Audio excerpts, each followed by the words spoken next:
Well, guys, welcome to another episode. I don't even know what episode we're in right now. Do you guys know what episode this is? I know what episode, but I'm gonna keep it a secret. Okay, perfect. So it's the secret episode. Today, we were talking like on the phone a little bit before this, and as we were putting our makeup on and all of that, you know, because we're very serious about it. As we were getting ready, and we were just talking about gigs that we've been working on, and I was like, hey, why don't we just make that our podcast? Because we've been working on some different stuff and some really cool stuff that we want to share. So I know Valh has been super busy recently, posting some stuff on her stories. She's actually working on some projects with Melia, which I had the pleasure to introduce them, which is awesome when you get to introduce two people that are so good at what they do and passionate. They're super passionate. Valh, do you want to talk a little bit about that and that experience you're having? Yeah, sure. Well, shout out to my Leah. She rocks, and her last name is V-Rock. So that's two things that got together.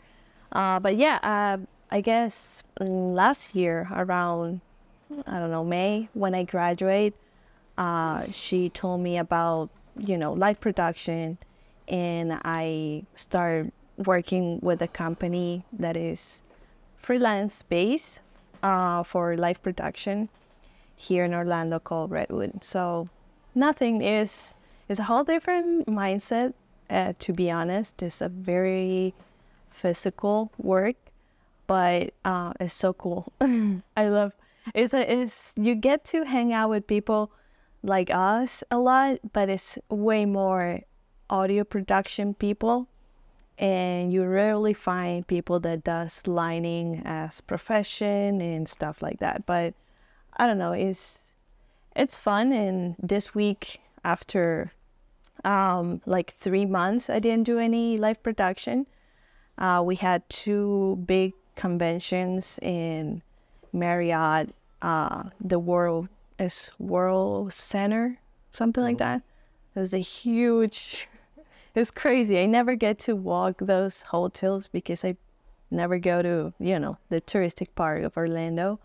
But, you know, mostly what you do is walk, pull very expensive and huge equipment, and then set it up and break it down. But, you know, it has that part of problem solving that is completely different than what we do, but it's also it as I told you, it's very physical. So you need to easy peasy. There's like an engineer comes to you, show you the map of the sound or the lights or everything, and they go like, well, we have to build this towers or do this, or make sure everything is super safe, everything is double checked, everything is triple checked, connected, because if not, it will happen. Like 2 days ago, we spent like an hour standby just waiting for one speaker that wasn't connected properly. So, you know, everything is built in trust, and then it's up in the ceiling, and then after it's up there, you're like, okay, everything should work by then. But, you know, sometimes happens like... Or hoping nothing falls on people's heads. I know. And then you're like, well, nothing I can do, but finding one cable and like, I don't know, 20 different light fixtures is crazy. So is it the kind of job you have to be like doing what you have to be doing for real, or you're going to slow down a huge process? And the other thing about that is like people it feels like they're in a hurry, but it's the way it is. Like everybody, like they assign you a task, bro, everybody's on fire. Like literally it feels like everybody's like, I don't know, running after the stuff, because also the mentality is like, if you get it done, you're free, and then you can live the, you know, it's like, it's not like, oh, so it's been fun. and Marriott and I remember every single time I hear about that, I think about when I work on some live streams sometimes. And the guy I work with, he has an HDMI cable, but they're like, one is for like the camera and one is for like the setup, the live streaming machine. And that was the first time I've ever known that there was only a one way. And then you would set up the whole cables for like a mile, and then you would connect it, and then you'd be like, oops, yeah, it's the wrong way. Yeah. And then you have to go take the cable all out, take the gaff tape all out, and then flip it around, and then put it in. it's annoying. Yeah. And also you have to think of location so different because you have a powerhouse that it will be located, depends of each, room you're at. And then you have to map out with every single other cable to the same spot. So just imagine you have a truss and you hang all the lights and you're supposed to connect it this way, but you connect it that way. Man, you have to take everything down and then connect it. Yeah. So that's the part that is like, oh my gosh. But then it's not too common that I do that gig with that company, but during the event itself, it's kind of a very mellow job, switcher, convention, 3 cameras, like nothing crazy. Like, what are your best parts? Like, what's your favorite parts about those jobs? Well, I like that fact that they're gone after you leave, you don't have to think about it.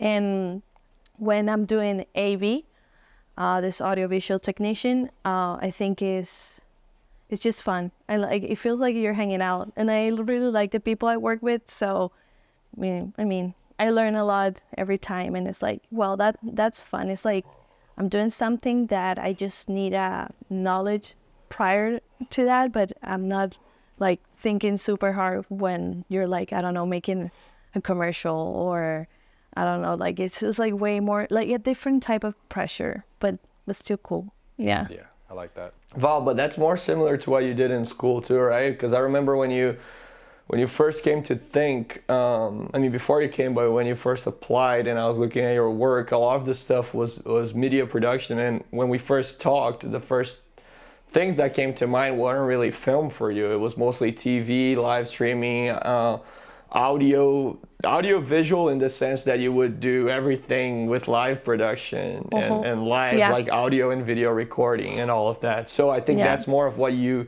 already do and what you already did in school as well, maybe.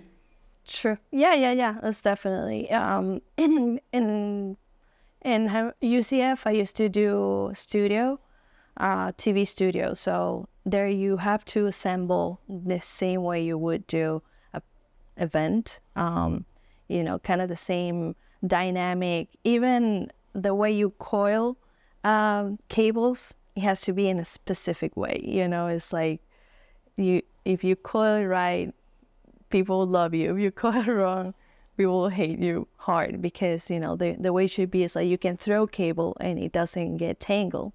So it's all this kind of mentality and vocabulary comes from TV, but also events. So yeah, it's really aligned with what I like. I've been offered a couple times to work in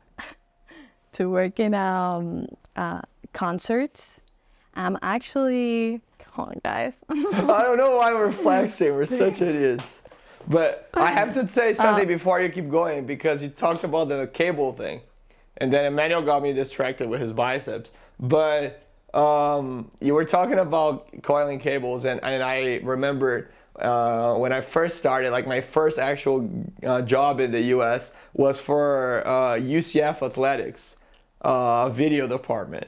So they would be like, all right, now you guys are gonna just get this huge like XLR cable, it's like a mile long, and they'll be like, you need to coil this cable over and under, over and under. Yeah. And this guy was like, y'all are gonna make a line, and each one of you is just gonna throw this cable on the other. Dude, it was insane. It was like insane. Like a whole fucking mile of just cables, and you're just coiling that shit all day. I always find it so funny too how they explain it, because before you know how to do it, the way they explain it It's doesn't so make sense. weird. It's It doesn't insane. make sense. It's What do you, insane. what do you It mean doesn't. over and under? And then you Yeah. realize like the cable turns as you're pulling it, and then you flip it and flip it out. So now it's like every cable I pull, I do it that way, even if it's not an XLR cable.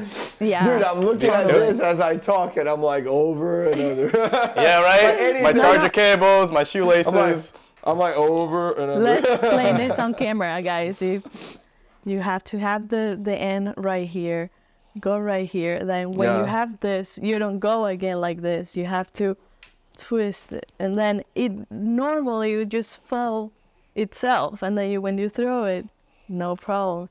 But It does look good though. It does look better ironic when part- you do it like that than when you just go like. All my cables are now like that. You go in my cable room.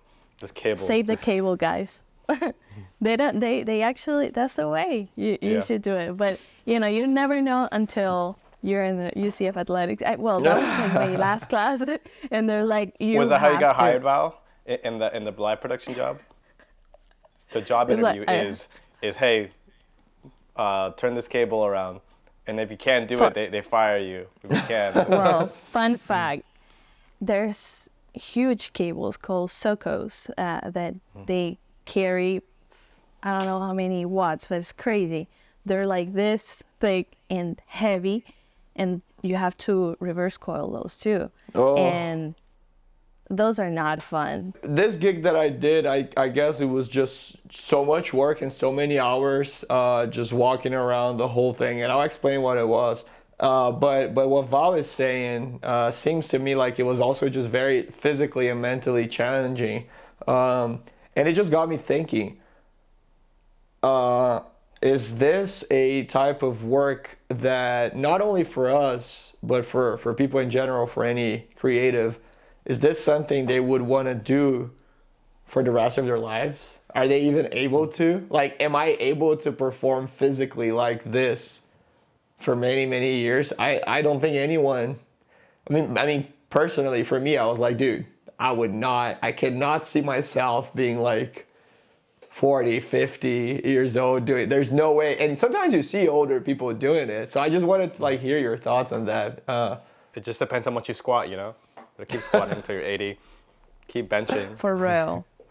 But I don't know, but I always think the same, I was like, oh, well, because right now I can, and it's okay, like I pull stuff. They actually call me sometimes She-Hulk because I can, climb stuff and pull stuff, and it's like, wow, you're so strong. And I'm like, And after I mean, Val's I done, can she's make. like, She gets there. She's like, she walks by the skinny guys, move! Yeah, literally. It's like, dude, there's "Can I some help you, skinny bro?" dudes in film, bro. There's some skinny guys in film. A lot. You know what's funny too? The skinniest guys are Especially always the bomb ones. operator. Dude, you can coil these dude, guys. they always lift them up, and then their arms stay in the air for like 5 hours straight.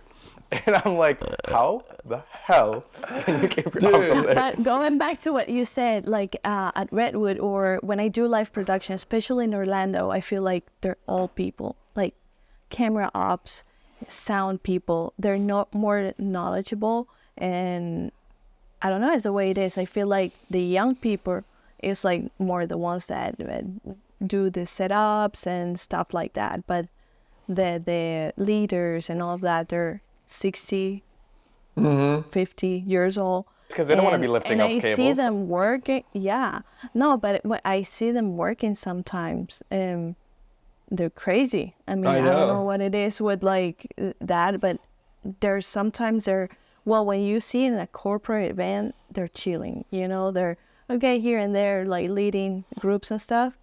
But these guys also do concert, like EDC type of concert, and they still grind the same. Like there's one dude at work that I'm so impressed, and he always, like, he starts the day blasting house music, and then it could go, and like he's always with all his tools and stuff, and is the type of guy that is like 50 but is always above the ceiling, like pulling cables and stuff like that. I'm like, bro, how do you have so much energy? And he's like, he does EDC, now he's going to ACL in Austin, and like a bunch of like he loved to do I love music that. event. I see, don't get me wrong, I see that a lot in Brazil, but I just think of the US as a place where you can like climb the ladder, as they say, in an easier way than in other countries. So when I think of someone older doing it, I just think of them like doing something more chill, and they're more like leaders in that. I mean, it's like that here too, but here in Brazil, I feel like with the economy being, of course, harder for you to like climb that ladder,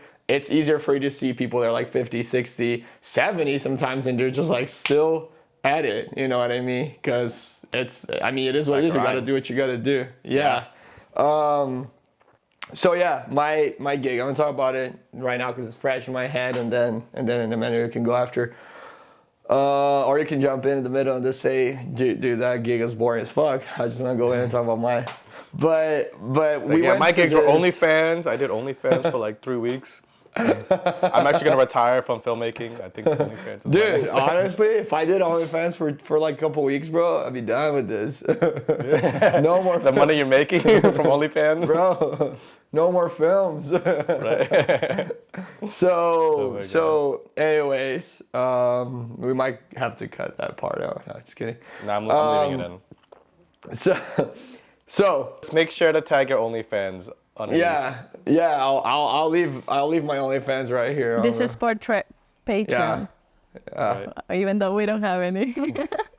That always sounds fancier, right? When it's Patreon, you're like, okay, that's fine. And then you go click on Check my out the link, and you're like, Patreon. You're like, I paid for this.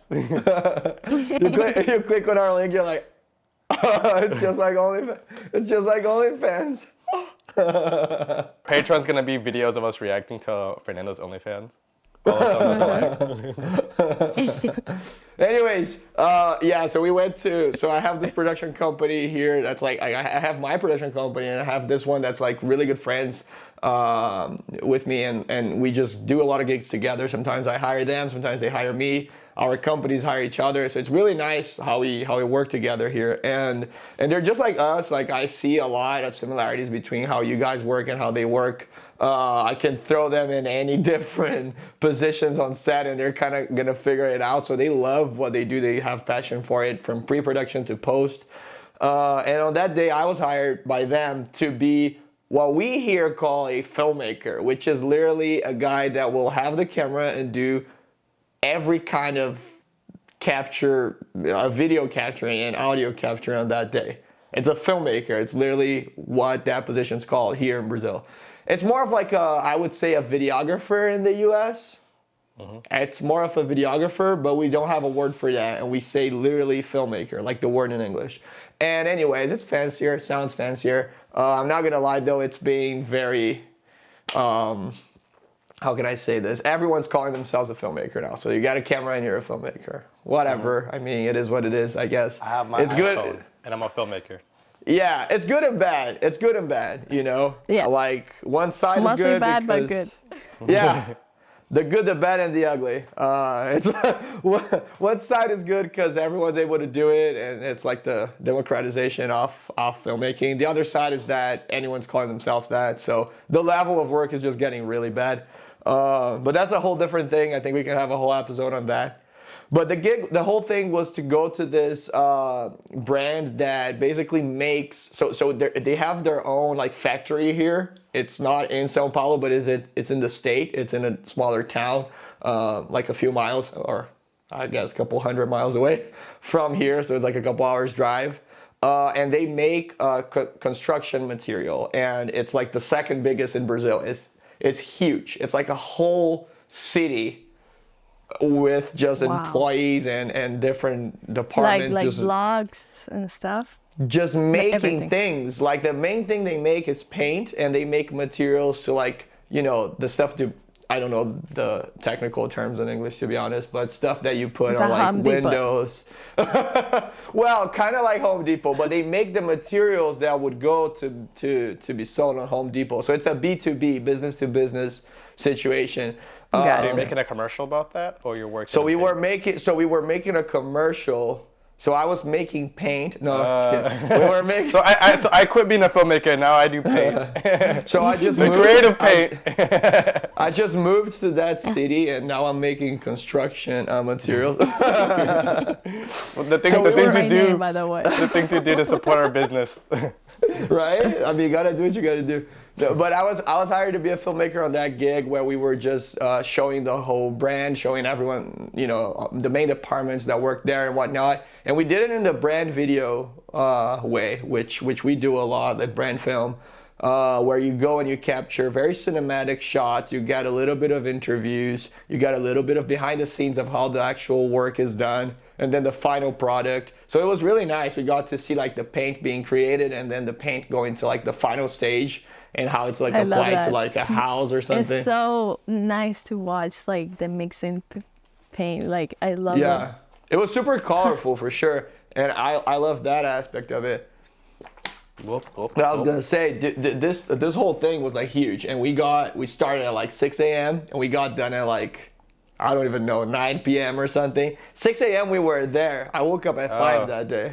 God. Yeah. And we got done at like, dude, and I'm like dad over here. I have the gimbal and my friend's like, what do you think of one more take? I'm like, Yeah. you know what I mean? I feel and you. And dude, I know. the client's right there. You know what I mean? Like there's no room to negotiate with the guy. Like he has to do this to finish.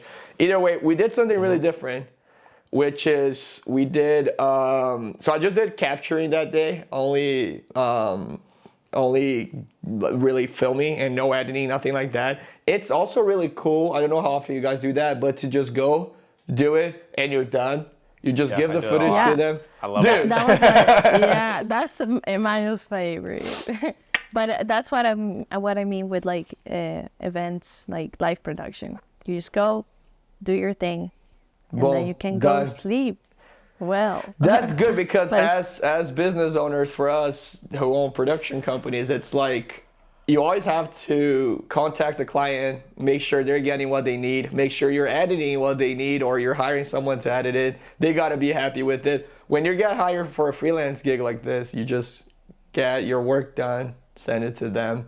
You're free. You don't have no headaches. You don't have to worry about that again. So as long as you're doing a good job, that's it. So there's As long something as good everything's about that. exposed. That's sweet. As long as, Yeah. as long as you record without a lens cap on, then you should be good. Yeah. well, Exactly. fact, being a gaffer though is a lot of that. You just go Yeah. Show up and leave. do your thing and then leave. My lens cap is on this whole time, by the way. It's like you discover my little secret. Yeah, But It's, it's- I think it's a great workflow for. I know a lot of videographers I'm friends with that all they do is just video and then they never touch the final product. They just give it to somebody else, and it's a faster turnaround because they could do 5 different gigs each day or each week. Yeah. Yeah. And then you just charge your batteries and then just boom, boom, boom, boom, boom, boom, boom. And you make money with that, man, honestly. You make money with that. If you're just doing that every day. Even here, like, you can make good money. For here, at least, the key is to have good contacts with different production companies so that every day you're doing something. Every single day you have some different kind of gig that you're working on. You know what I mean? One thing that we used that was different, though, that's the one thing that I think would be cool to, because everything else we've done. I mean, we've done gimbal, we've done close-ups, exterior, establishing shots, moving, all that stuff, interviews. We've done all of that. One thing that was awesome that we did was we rented out this GoPro, the newer one that does 360, and we put that over a, I don't even know what they're called, but those things that you move around inside, like, dude, it's kind of like a crane, but you move like boxes with it. Oh yeah. I forgot the word in English for forklift. it. Yeah, that thing. And we put a camera over that on like a monopod, kind of like stuck it to it with like this other thing that I also don't know the name in English. My English is gone, by the way. called a stick. And and we put all of that together, and we just put it. We just had the 360 going, and we had that Bluetooth connected to our phones wirelessly, and we the whole time we were just checking. And the way you watch it live is already 360, so you Yeah. can move your phone You just- around yeah. and you're. I love those. Yeah, Dude. they're so cool. Dude, and the camera is just there. And the guy, the employee, the worker there is just driving around the whole thing, the whole like factory, and we're just getting 360 shots of the whole thing. Dude. I love that. Great idea. Amazing. Yeah, Thumbs up for creativity. This is creativity, guys. Unboxed There we go. Creativity. Go for it. They make your life so easier. You pick Emmanuel. the shots after. Emmanuel, tell us about your gig. Gig. I've been doing gigs with S, a lot of different types of gigs. But I've been doing some stuff that's a little similar to what Valh does. It's a lot of event stuff. So last month it was all event stuff. So either live streaming or going up to random different events and just capturing the whole event. Not my favorite thing, but I've gotten so used to it, and I've gotten to be able to have fun with it. I just go, make sure everyone's having fun, do a little dance so people smile, and then record their reactions, making sure everyone's having a good time. I do a little dance so everyone smiles. What the fuck is And that? the girls send numbers. It's Oh like, yeah. I like your camera. This camera guy keeps twerking on me. Take What's a going picture on? of me. Oh my God, what a huge gimbal you have. No, but the Can I, client goes like, That's what she said. the client always goes like, wow. How easy is it to operate it? No, all the clients always ask like, yo, how'd you get everyone smiling? And I'm like, I just dance in front of them. It's like, yo, this was a funeral. How'd you get people smiling? Shut up. Cut. Stop. Now, I think a fun gig I can bring up for this was that one you made me drive to Panama City for, and the wedding. the draining. I came home sick. I got sick from that wedding. Definitely underpaid. The funny thing is, like the actual shoot, like if you're there and you wake up an hour before and you get on, it's a great rate for what you do. Yeah. But so we had to do a wedding all the way in Panama City, and and we live in Orlando. If you guys don't know, Panama City is in Florida. It's not in Panama. I forgot who I told. I forgot who I told. I told somebody, and they're like, "Oh, have a safe flight," and I'm like, "What?" But yeah, it was Panama City, and it was me and a photographer. And I was like, okay, I told her, okay, we can drive the day before. We'll stay in a hotel, and then we shoot, and then we drive back. And she was like, oh, I have a shoot the day before. And I was like, oh no. So we had to drive in the morning to Panama City. The shoot started, I think, at 11. 6-hour drive, so we had to leave Orlando at 5 in the morning, which is the worst. It was awful. I have this little side story too. We get in the car, we're driving. We're talking for like 2 hours, and we're still driving because we have 4 more hours left. And then the photographer decides to take a nap. I was like, okay, yeah, cool, we'll take a nap. She takes a nap. I started thinking to myself. I started drinking my little coffee. I'm like dancing around. But I forgot to put like the notification, like the Google Maps voice on. Oh. And then I'm driving, and then I see a sign that says, goodbye, Florida. And I'm like, hey, wait a minute. Wait, I'm supposed to stay in Florida. And then I wake her up, and the moment she wakes up and she looks at the road, we see the sign that says, welcome to Georgia. And I looked, and I missed the turn. And then we had to get off, turn around, and then go back into Florida to go do the shoot. Dude, you probably were closer to Panama than to Florida. At that point. No, I was closer to Atlanta. I was like, let's just go to Atlanta, bro. For real. Let's just shoot a film for Marvel. Yeah, let's just shoot another Captain America movie down here. Well, my ignorant ass didn't know how far it was. And my little brain, Panama City is somewhere close like Tampa. Until Emmanuel told me, hey, look at this shit, it's 6 hours and a half. And I'm like, you're like, what? Wait a minute. Yeah, because Valh was supposed to be part of it, and then she was like, wait, there's not enough budget for us to go and drive back. I was like, Yeah, I show up to the shoot, and I'm just like barely like aware. No, I take a 5-minute nap. And the photographer said, oh my God, you fall asleep so quick. I literally was in the car, we were in the parking lot, and I go like this, and I'm like in REM sleep. Instant REM sleep. I'm instantly in a dream. I'm somewhere else. I'm having dreams of a different life. as not being a wedding videographer, being a random other person, just living life. And I swear to God, I felt like I was gone for like hours. And then the photographer wakes me up. She's like, "Hey, are you ready? We're about to shoot." And I'm like, "No!"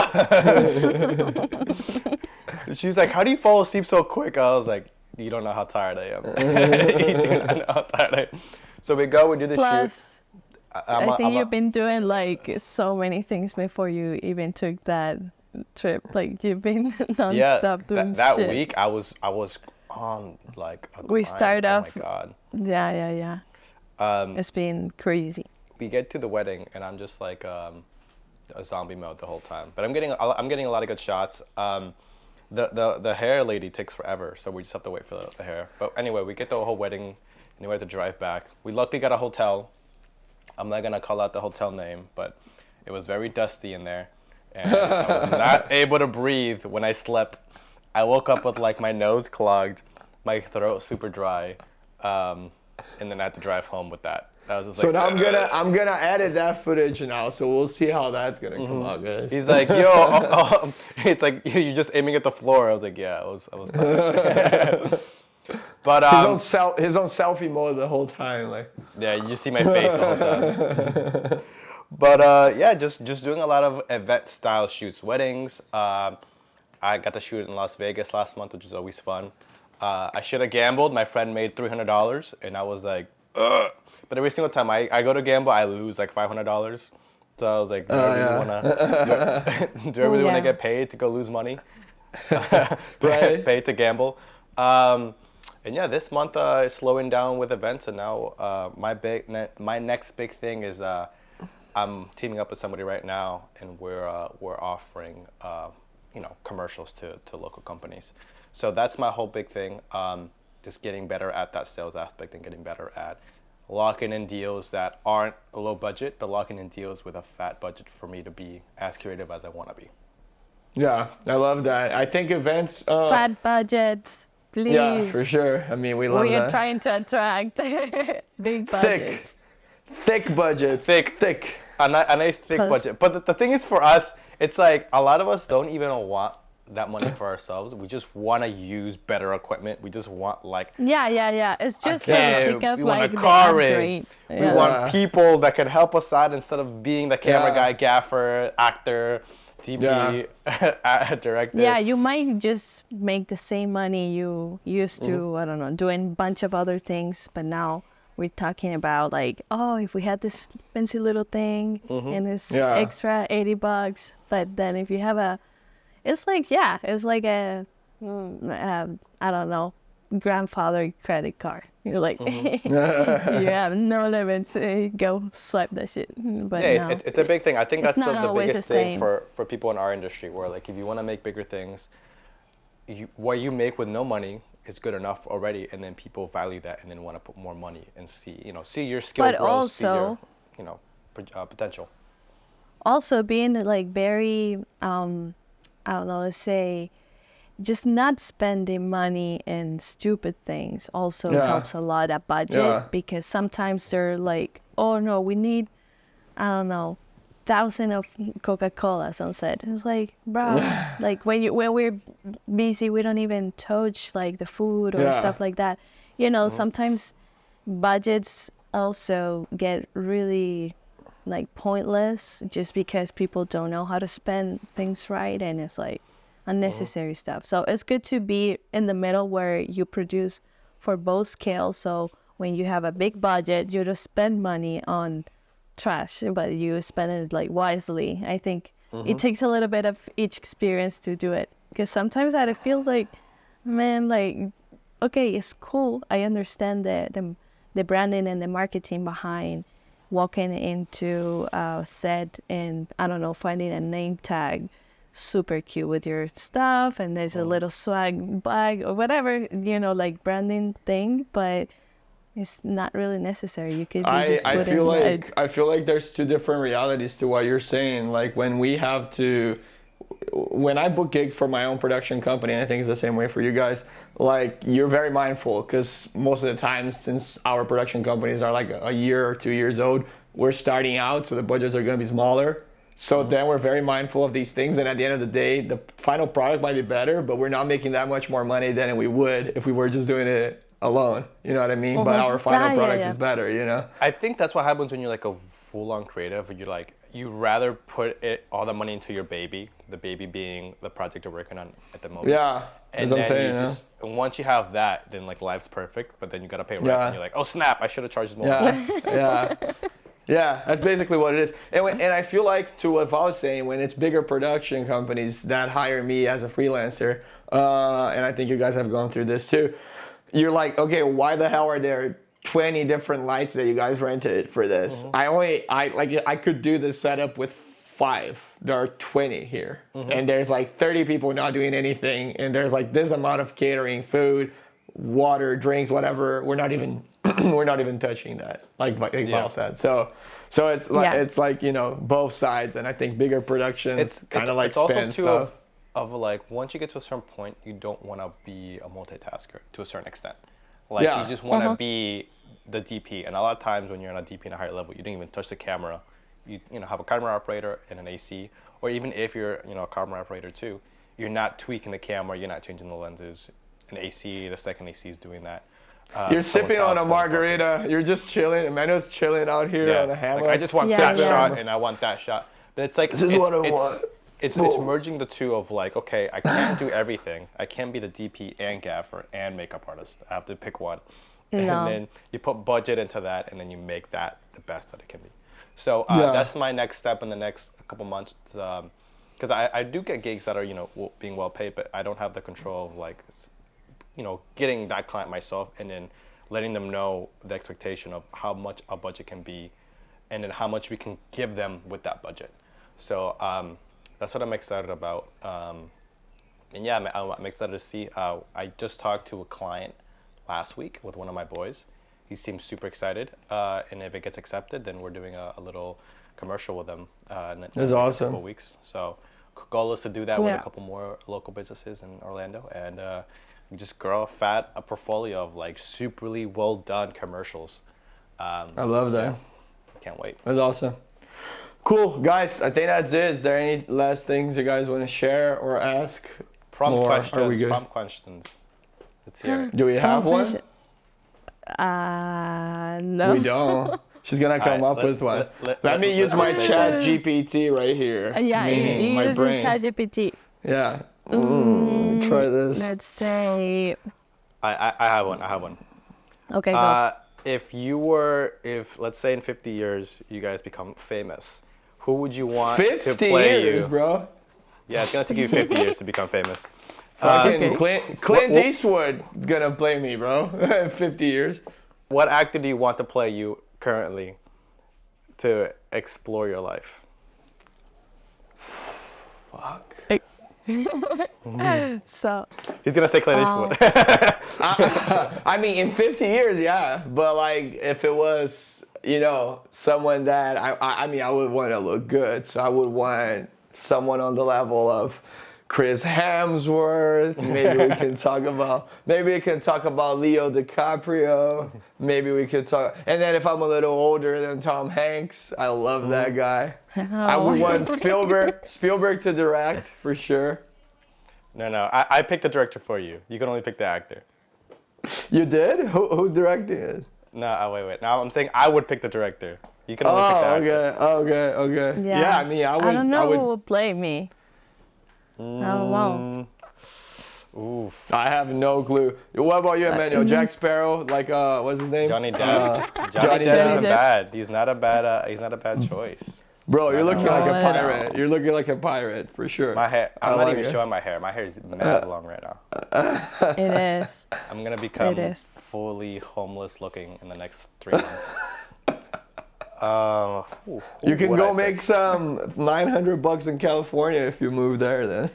Oh, that guy from, remember that guy you said I look like? The guy from the Drummer movie where he goes deaf? Dude, so much like him. Sound of Steel? Sound of Steel, I think, something like that. Yeah. I forget that actor's name. If I figure it out, I'll let you know. Yeah. But I think he looks generally like me, so I think he would be a good choice. And he's a really good actor. It was so funny when we saw that, we started saying yo, this guy looks like Emmanuel. And Emmanuel's like, oh shit, he does. It was for real, bro. It was funny, dude. I don't really know. Man, I don't know who played me. You left me. You guys Lost. leave us a comment here in the comment Yeah, section. leave me a comment. Who will would play direct my Valh? movie? That's gonna be the poll. Exactly. No, not direct. Who's gonna be? Who are you gonna be? Who? Exactly. Who's gonna gonna play you? Who's gonna play me? Get ready, cause it's gonna be a tough one. A lot of plot twists. We have to say something before we end the episode, and then they can decide on their own. Do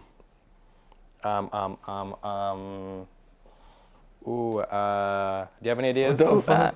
What the fuck is happening here? Ooh, ooh,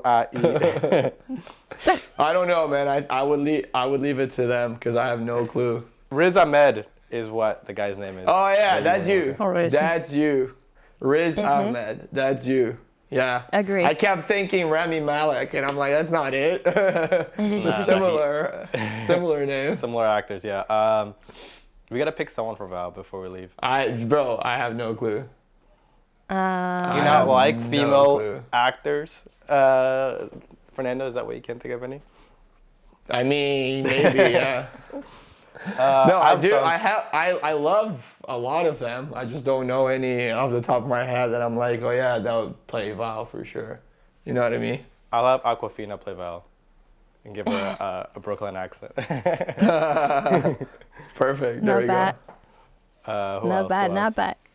Who's that girl? She's a comedian. Who's that girl? Which one? Well, yeah, he should be a comedian though. It's gonna be a lot of fun. But I don't know. I have her right here. Give me a sec. Sarah Silverman. Dude, if she looks bad, Val's gonna be so mad. No, Sarah Silverman's great. You guys don't know who Sarah Silverman is? She looks good, yeah. Okay, Valh, it's approved. Sarah Silverman. Yeah. Perfect. There we go. That'll be Valh. Whoops. Look, Val's smiling. Val's like, yeah. Val's like, yes. And then it would be, she would play your whole journey through filmmaking and production and biking, cycling throughout the country and Americas, all of the Americas. Awesome. Love it. Buy the ticket, guy, in 50 years. All right, guys. All right. Thank you. That's it. And cut.